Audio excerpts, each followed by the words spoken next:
ಒಂದು ಅರ್ಧ ಗಂಟೆ ಒಂದು ತಾಸು ಗಂಟೆ ನಿಂತು ಹೆಂಗೆ ಅವಾಗಿಂದ ಎಲ್ಲರೂ ಕಾರ್ಡ್ ಚೆಕ್ ಮಾಡ್ತೀವಿ ಅಂದ್ರೆ ಯಾವ ಲೆಕ್ಕ ಇದ್ದಿಲ್ಲ ಅಲ್ಲ ನೋಡ್ರಿ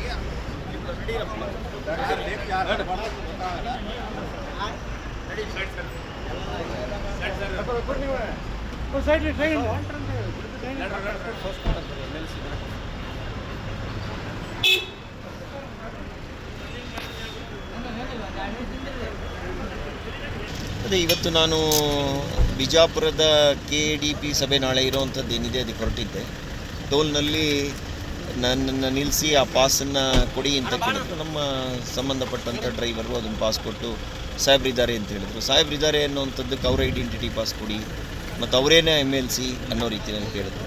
ಅದು ಸರಿ ಇಲ್ಲ ಅಂತ ನನಗನ್ನಿಸ್ತು. ನಮ್ಮ ಕಾರ್ ಪಾಸು ಮತ್ತು ನನ್ನ PAದು ಮೊಬೈಲ್ ಕಸ್ಕೊಂಡು ಯಾರನ್ನ ಬೇಕಾದ್ರೂ ಕರೆಸ್ಕೊಳ್ಳಿ, ನಾವು ನಮ್ಮ ಆಫೀಸರ್ಗೆ ಹೇಳಿದ್ದೀವಿ, ಅವ್ರು ಬಂದು ನಮ್ಗೆ ಇನ್ಸ್ಟ್ರಕ್ಷನ್ಸ್ ಕೊಡೋ ತನಕ ನಿಮ್ಮ ಕಾರ್ ಬಿಡಲ್ಲ ಅಂತ ಹೇಳಿದ್ರು. ನಾನು ಸಂಬಂಧಪಟ್ಟಂಥ ಆಫೀಸರ್ಗೆ SP ಅವ್ರಿಗೆ ಫೋನ್ ಮಾಡಿದೆ. ಆಮೇಲೆ ಸಂಬಂಧಪಟ್ಟಂಥ ಆಫೀಸರ್ ಜುಡಿಷನಲ್ ಆಫೀಸರ್ ಬಂದಾಗ ಅವರು ಸಂಬಂಧಪಟ್ಟವರು 1 ಗಂಟೆ ನಾನು ಇಲ್ಲೇ ನಿಂತಿದ್ದೀನಿ. 1 ಗಂಟೆ. ಇದು ಟೋಲ್ನಲ್ಲಿರೋವಂಥವರು ಸೂಪರ್ ಅಥಾರಿಟಿ ಥರ ವರ್ತಿಸ್ತಾರೆ.